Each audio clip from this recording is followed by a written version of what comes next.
கண்களை கவர்ந்து நான் கண்களை பார்த்து கவர்ந்து போய்விட்டேன். உன்னெட்டி அழகு கண்டால் மூன்றாம் பிறகு சந்திரன் போல வார்த்தை உனது கண்களுடைய அழகுகளோ மன்மதன் மின் போன்றளவா இருக்கின்றது. கன்னத்தின் அழகு எலுமிச்சம் கனி போலவா இருக்கின்றது.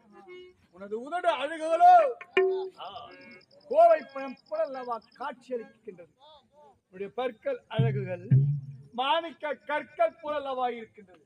மோகத்தை ஊட்டிவிட்ட மோகினி பெண்ணி, உணர்ச்சியை ஊட்டிவிட்ட உலக அழகி, நீ மட்டும் என்று உதட்ட அசைத்து விட்டால் ஏதோ அந்தரங்க கோட்டையிலே உன்னை என் இதய ராணியாகவே ஏற்றுக்கொள்வேன்.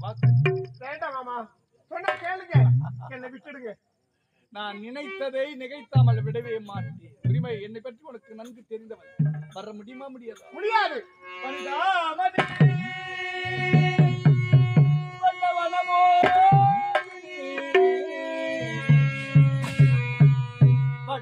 உன் முகம் காண வருவாய்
மணிராமணி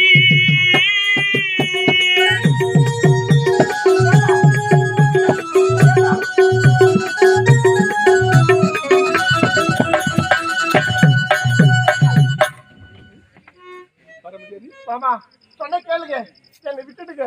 வர முடியாது. முடிவா? முடியாது. அது என்ன நீ பல வீட்டில்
அண்ணா பார்த்தாயா, நம்முடைய சித்தனை கைகையின் சொல்லை கேட்டு 14 ஆண்டு காடாளவிடும் என்ற சொல்லை மேற்கொண்டு கானகம் வந்தோம். கானகம் வந்த இடத்திலே மான் ஒன்று ஓட, அந்த மானை பிடித்து தருங்கள் என்று ஜானகி கேட்க நானோ வேண்டாம் என்று உரைத்தேன். ஆனால் ஜானகியோ அந்த மான் தான் வேண்டும் என்று பிடிவாதமாக கேட்டார். அப்படி கேட்ட காரணத்தினால் அந்த கானகத்திலே பன்னக சாலை ஒன்று அமைத்து, அந்த பன்னக சாலையிலே உன்னையும் உன்னுடைய மதனை ஜானகி விட்டுவிட்டு அந்த மானை பிடித்து விடுவதற்காக சென்றேன். ஆனால் அந்த மானுடைய கணைக்கு அகப்படவில்லை. அப்படி அகப்படாத காரணத்தினால் பானத்தை விட்டேன். அப்படி பானத்தை விட்ட பொழுது அது உயிரை துறந்தது. அப்பொழுது சீதா அபயம் லக்ஷ்மணா அபயம், சீதா அபயம் லக்ஷ்மணா அபயம் என்றெல்லாம் உயிரை விட்டது. அந்த கூக்குரல் கேட்டு எனக்குத்தான் ஆபத்து வந்து விட்டது என்று உன்னுடைய மதனின் பேச்சை கேட்டு மதனிய பன்னகசாலை விட்டுவிட்டு நீ ஓடோடு வந்து விட்டாய். ஆனால் மானாக வந்தது அது மானல்ல, மாரிசன். ஆனால் மறுமுறை சென்று பன்னகசாலையில் பார்க்கும் பொழுது ஜானகியை காணப்படவில்லையே லக்ஷ்மணா.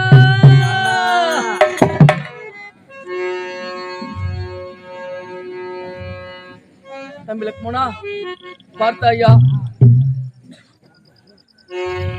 நம்முடைய சிறிய தந்தை அதாவது தென்னலை ஆளக்கூடிய ராவணேஸ்வரன் சீதையை சிறை கொண்டு போயிருக்கிறான்.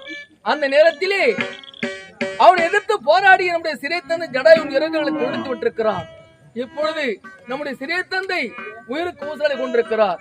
அவருக்கு செய்ய வேண்டிய ஈம சடங்குகளை செய்துவிட்டு பிறகு சென்று ஜானகியை தேடும்படி ஈடுபடுவோம். லக்ஷ்மணா, விதிவசமே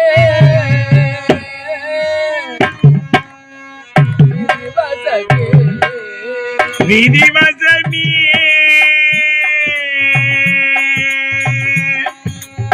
விதிவசமே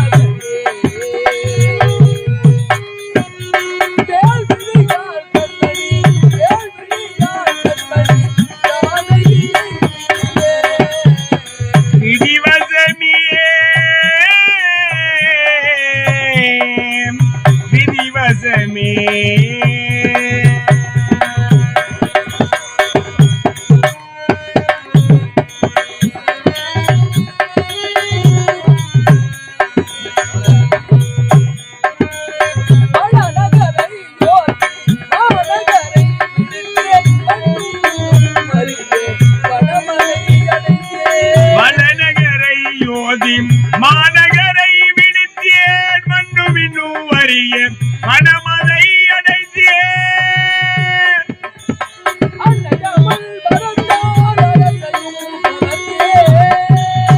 அன்னையவள் வரத்தான் அரசையும் துறந்தேன்.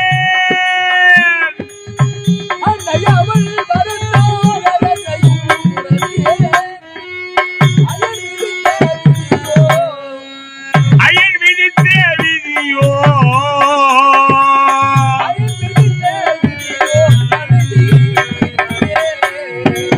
விதிவசமே விதிவசமே.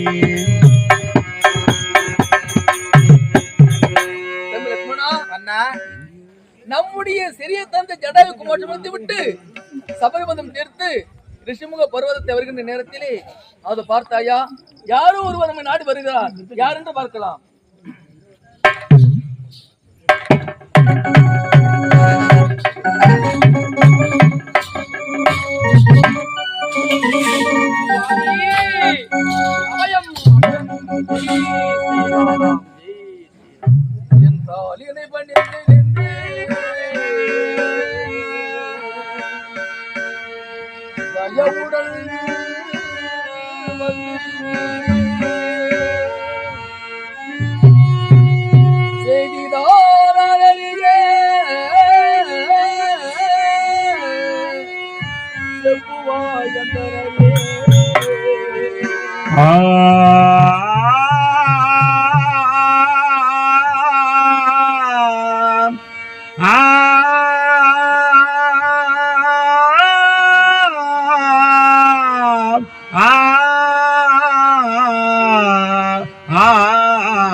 இந்த போரிலே முறை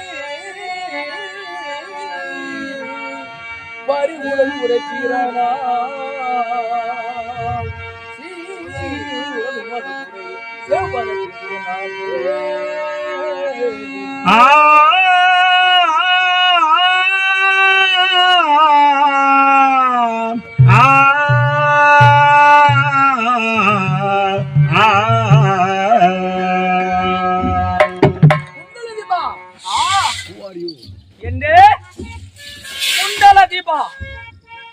எனது தாய்க்கு மட்டுமே அறிந்த பெயர். அன்றொரு நாள் என் தாய் உரைத்தாள், அடர்ந்த கானகத்தில் காவி கம்பரம் அணிந்து யார் ஒருவர் உன்னை குண்டல தீபா என்று அழைக்கின்றார்களோ அவருக்கே காலந்தோறும் சீடனாக இருந்து பணிவேலை செய்ய வேண்டும் என்று உரைத்தாள்.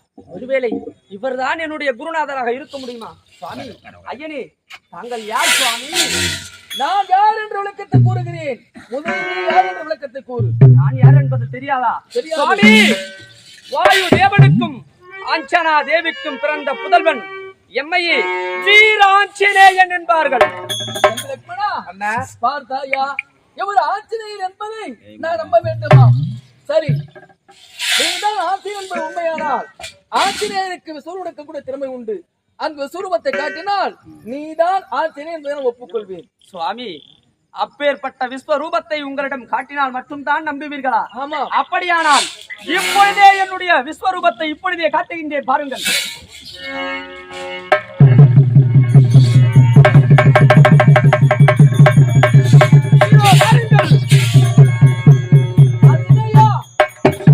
நீதான் ஆச்சரியம் என்பதை நான் ஒப்புக்கொண்டேன். நான் யார் தெரியுமா? அயோத்தி ஆண்டு வந்த தசரத சக்கரவர்த்தியின் மூத்த குமாரன் ராமன், என்னுடைய தம்பி லக்ஷ்மணன். யோத்தியமான நகரை ஆளக்கூடிய தசரத சக்கரவர்த்தியின் தவ புதல்வர்களா நீங்கள்? ஆமா. என்னை வாழ்த்துங்கள். அகில புவன ரட்சக ஆனந்த குணமர சேவிதானந்த முனிவர் வந்திட்ட கோலாகலா. அகில புவன ரட்சக அகில புவன ரட்சக ஆனந்த குணமர சேவிதானந்த முனிவர் வந்திட்ட கோலாகலா. தசரத புத்ரா ஜானகி சமேதா என் திருமகனும் கொழும் பாரே நிவ்ய நாமத்தின் அருளிய தனுவெடுத்த முதற் பேரே நிவ்ய நாமம் பணிந்தே. வாழ்க வாழ்க வாழ்க. சுவாமி, ஆச்சரியா, சுவாமி, முக சோரோடு வந்திருக்கிறாய், காரணம் என்ன? எதற்காக நாடு வந்திருக்கிறாய்? சுவாமி, நான் முக சோர்வுடன் இருக்கின்றேன். அதற்கு காரணம் என்ன தெரிய வேண்டும்? என்ன சுவாமி? அதோ பாருங்கள், அந்த கிஷ்கிந்தையை ஆளக்கூடிய வாலியால் தான் எங்களுக்கு ஆபத்து. அந்த வாலிக்கு பயந்து கொண்டே இந்த ரிஷமுகா பருவத்தில் ஒளிந்து வாழ்ந்து கொண்டு வருகின்றேன். அப்படியா? சுவாமி, அப்படி என்றால் நடந்த கதையை நான் கூறிக்கொண்டே செல்கின்றேன் சுவாமி. அப்படியா? பாருங்கள்.